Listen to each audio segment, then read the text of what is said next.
Who knew that collecting junk would actually get you international recognition? Well, a Johannesburg recycling business has won a big United Nations award. The organisation was voted one of the top 300 sustainable practices at the Global Entreps Awards. To tell us more, the Compost Kitchen founder, Himkaar Singh. Himkaar, first of all, congratulations. It is indeed a very big honour. So good to see South Africans being recognised on the international stage for green work. You spent time in various countries around the world studying how they manage their water resources to try and come up with a solution for South Africa's water shortage. Has that always been a passion for you, and how did that lead to founding the Compost Kitchen? That has always been a passion for me, but the trigger to going overseas was in 2017 when South Africa was having quite a bad drought. And that was the time we were talking about day zero in certain parts of the country. And I felt like we weren't quite solving that problem, and I felt like it's going to occur again in the future. So I decided to leave the country to study a master's degree in water management in Germany. And I lived in Germany for 5 months, and then Vietnam for 5 months, and then Jordan for 5 months, all part of this master's degree. And I was just trying to get all different perspectives on water management. And the solution that I realized that we need to do in South Africa is repair our soil. And repair the soil by putting organic matter back into it. Because the organic matter is what makes the soil act like a sponge. It holds onto the water and then allows it to infiltrate into the groundwater. But 60% of soil in South Africa is lacking organic matter. It's not got enough, which means the water just it comes on the soil and then just runs away. So we started the business with the intention to fix South Africa's water system by putting organic matter back in the soil. And how does the service that you provide work? Yeah, so we collect organic kitchen waste from households, so, like banana peels or any food that would have come out of your kitchen.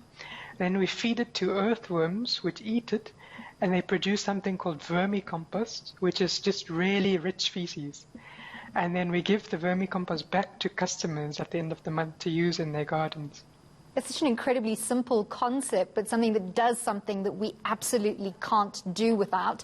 How many customers are you servicing, and has your business reached a stage where it's profitable? We do know it takes about 3 to 5 years for a new business to start really feeling the financial gains. Where are you in that process? Yeah, well, actually, we started with a really lean method because when I came back from overseas, I didn't have much to start with. So I started with as little as possible, which means it was profitable quite quickly.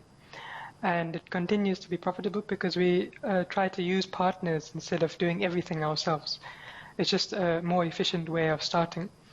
And we currently have 140 customers in Johannesburg North, in Fourways area, but a lot more customers of other kind of products like home composting products in the area. So, and how can you upscale your business to try and cover more ground? I mean, households is the best place to start because they obviously use the most food scraps, etc., and to turn into vermicompost. But we need to upscale this so that we can cover more ground. Do you have plans in place for that? Yes, we're starting with the households, and the reason is because the household is where the family lives, and the family is also the people who work in the restaurants, the hotels, the businesses. And so if we can make a behavioral change in the household, we think we can impact on the other levels a bit with other services can complement that. But we don't actually believe we should be moving waste around. I think that's a bit inefficient in terms of resources. So we're actually developing a model where we will pay people to make vermicompost at home for us, because we have such high demand for our vermicompost, but we can't make enough because we don't have a massive facility. So that way people will be able to earn income from their waste at home, and it'll allow us to obtain a large quantity of vermicompost without having a massive facility. That's incredible. What would you then do with that vermicompost? We would sell it to organic farmers and urban gardeners. There's quite a high demand from them at the moment, from us. And so we're just looking for more of it, really. And what kind of marked improvement do you expect to see from that vermicompost going back into gardens all across Johannesburg to address the water management issue? Yes, the key is to put organic matter back into the soil, and that's what we are trying to do through the model. And the organic matter is in the compost. But the compost that we give in the vermicompost contains much more than just nutrients. It's got biology.